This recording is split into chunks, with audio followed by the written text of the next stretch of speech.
এই দেখো ঘুম থেকে উঠে আমাদের হুলুস তুলুস শুরু হয়ে গেছে। কেন বলতো, সকালবেলা উঠি ছেলেকে ঝটপট করে রেডি করতে হয়েছে, আর মেয়েও কিছুটা রেডি হচ্ছে। আর এদিকে বড়মশাই শুয়ে আছে, কারণ সারা রাত্র ওর ঘুম হয় না, ঘুমের ওষুধ খেয়ে শুতে হয়। আর কালকে ঘুমের ওষুধ খাইনি, তাই শোয়া হয়নি। আর যাই হোক, এখন একটু শুয়ে আছে। আর এখন মেয়ে তাড়াহুড়া করে চলে যাচ্ছে দৌড়ে দৌড়ে, কারণ ওর পিছন পিছন আমিও কিন্তু ছুটছি, যেহেতু আমার হাতে ক্যামেরাটা ছিল। আর ওরা মানে এতটাই তাড়াহুড়া ছিল, আর টোটোটা এসে পড়েছে, মানে এত সকাল সকাল রেডি হতে হয়েছে আর কি বলবো। আর একটা সকাল সকালে একটা মানে এক জায়গায় যাওয়া প্রচণ্ড মানে অসুবিধা হয়ে যায়। আর এই যে কালভার্টটা দেখতে পাচ্ছ, এই জায়গাতে প্রচণ্ড জল জমে থাকে। আর আমাদের এটাই এই সাইডের রাস্তা, আর ওই সাইডেও বৃষ্টি হলেও প্রচণ্ড জল জমে থাকে, মানে দুদিকেই আমাদের মানে প্রচণ্ড অসুবিধা হয় বের হওয়ার জন্য। আর এদিকে ওদেরকে আমি টোটোতে উঠিয়ে দিলাম, দেওয়ার পর তারপরে এই দেখো আমি কিন্তু একটু রেল লাইনে আসলাম, এখানেই বসলাম। আর দেখতেই পাচ্ছ চারিদিকে কি সুন্দর কাশফুল ফুটে আছে। আর এদিকে ট্রেন যাচ্ছে একটার পর একটা।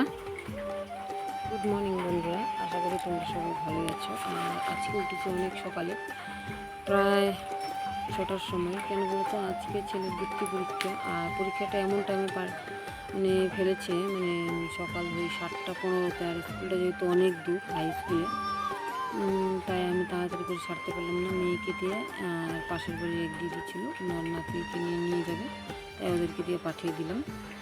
আর এখন এতটাই তাড়াহুড়া ছিল কি বলবো, আর বুঝতে পারছিলাম না। আর এখন ঠান্ডা ঠান্ডা পড়ছে, যেহেতু শীতের দিন এসে পড়ছে।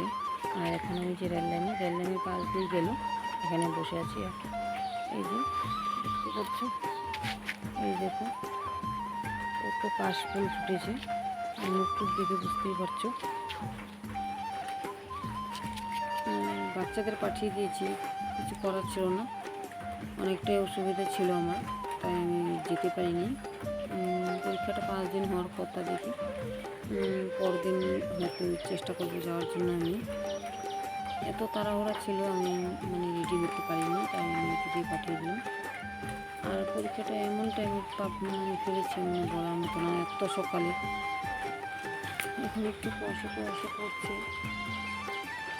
ওরাই টোটো ঠিক করেছিল, ওই টোটো দিয়ে পাঠিয়ে দিয়েছি। কী করে দেখি আসুক, এখন যাই বাড়ি থেকে কাজকর্মগুলো করি। যাই হোক, ওইখানে বসে একটু মানে ফ্রেশ হয়ে তারপরে আসলাম। আর ঘুম থেকে উঠে কিন্তু আমি মুখ না ধুয়েই চলে গিয়েছিলাম। আর এদিকে বাচ্চাদের স্কুলটা অনেকটাই দূরে, মানে যে স্কুলে পরীক্ষাটা হবে, যেহেতু বৃত্তি পরীক্ষা দিতে যাচ্ছে, আর তার জন্য অনেকটাই দূর, মানে হাই স্কুল আমাদের ফালাকাটা চৌপতিতে। তাই সকাল সকাল যেতে হবে, যেহেতু পরীক্ষাটা ফালিয়েছে 7টা 15-তে। আর তার জন্য আমাদের 6:30টার মধ্যে যাওয়া উচিত, যতটুকু চেষ্টা করছি। আর দেখা যাক কী হয়, ওরা কখন আসে। আর এদিকে আমি এসে কিন্তু ঘরের কাজে লেগে পড়লাম, ঘরটা আগে পরিষ্কার করে। আর তারপরে কিন্তু মানে রাতের প্রচণ্ড বাসন জমে থাকে, সেগুলো বাসন মেজে ঘষে এগুলো আমি সব নিয়ে মানে রেডি করে নিচ্ছি, কারণ ওরা আবার এসে পড়বে। আর তারপরে আবার মেয়ের স্কুল আছে, এখন যাওয়া হয় কিনা এদিকে, কতক্ষণে আসে।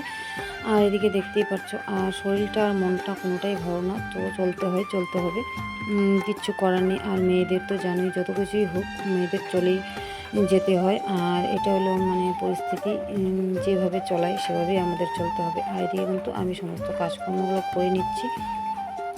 আর এদিকে শাশুড়ি মাও বাড়িতে নেই, যেহেতু ঠাকুরের কাজকর্মগুলো আছে, সেজন্য মেয়ে এসে কিছুটা করবে, কিছুটা আমি করে রাখবো। আর এদিকে রান্নাবাড়ার বাড়ির কাজ অনেকটাই পড়ে আছে, সেগুলো সব করে নিতে হবে। আর আমি যেহেতু মানে কলই পাম্প করে সব কিছু কাজ করি, আমি কিন্তু ওই পাইপ লাইনে বেশি কাজ করি না, কলেই বেশি কাজ করি। বাসন মাজা, কাপড় কাচা বেশিরভাগ আমি কলেই করি। এগুলো সব করি, সমস্ত কাজ করে আবার চলে যাবো।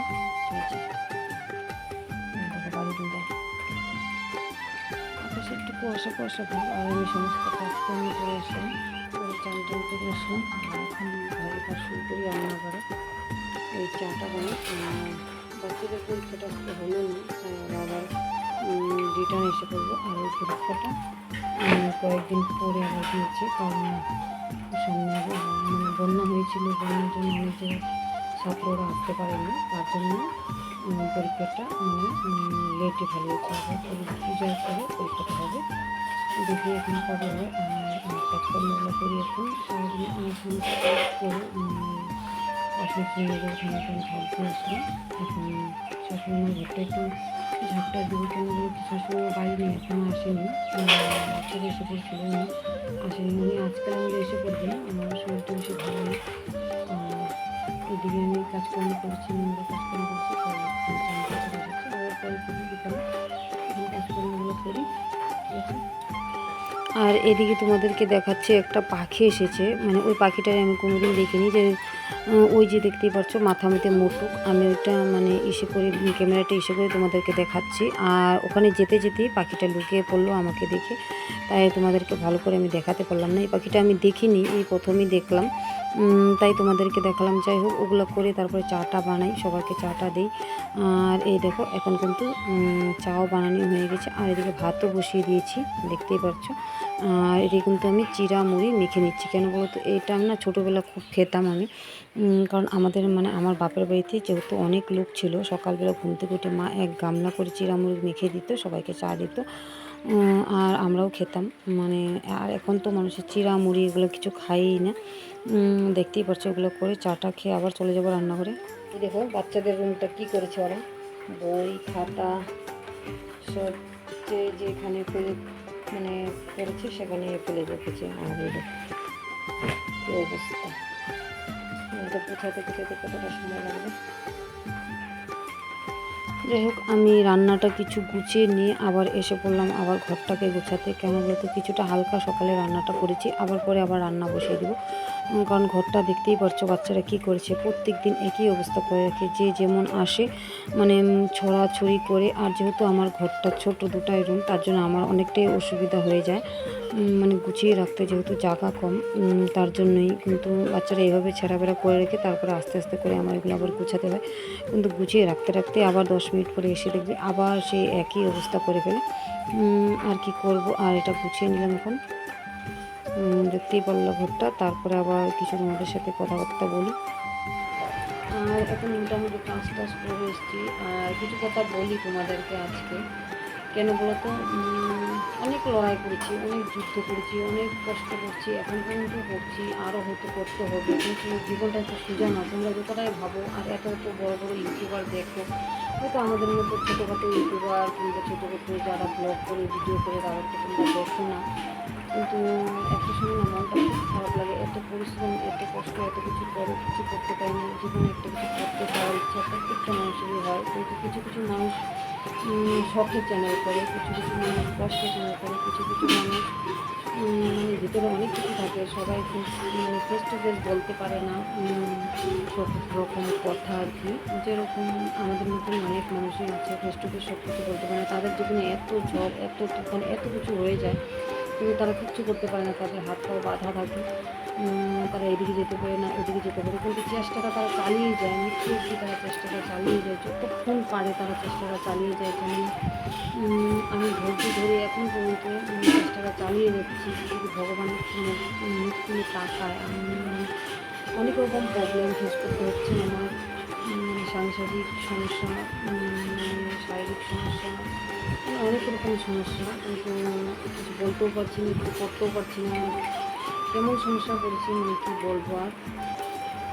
হ্যাঁ, অনেকে বলবে যে না থাকছো, ভালো ঘর, ভালো থাকছো, কিন্তু এটার পিছনে অনেক কিছু ঘটনা থাকে, অনেক কিছু করতে হয়। আর সময়টা এতটাই খারাপ যাচ্ছে আমাদের, মানে কী বলবো, না বলতে পারছি না, সইতে পারছি না, করতে পারছি, মানে ভগবান এভাবে মানে চাপে ফেলেছে, মানে খুলে মারবে না, মানে হাত পাও বেঁধে ভগবান মারবে আমাদেরকে এভাবে আর কি, না তোকে খেতে দিব, না করতে দিব, না শুতে দিব, না ঘুমাতে দিব, এরকম মানে একটা ব্যাপার মানে চলছে। কিন্তু চালিয়ে যাই, যতক্ষণ পারি চেষ্টা করছি, চালিয়ে যাই, কিন্তু হেরে গেছি, মনে হয় অনেকটাই হেরে গেছি, এখন আর লড়াই করার ক্ষমতাটা নেই। অনেকটা বছর থেকে লড়াইটা করছি, অনেকটা বছর করতে করতে মানে হাঁপিয়ে গেছি, মানে এখন আর ভালোই লাগছে না, কিছুই ভালো লাগছে না।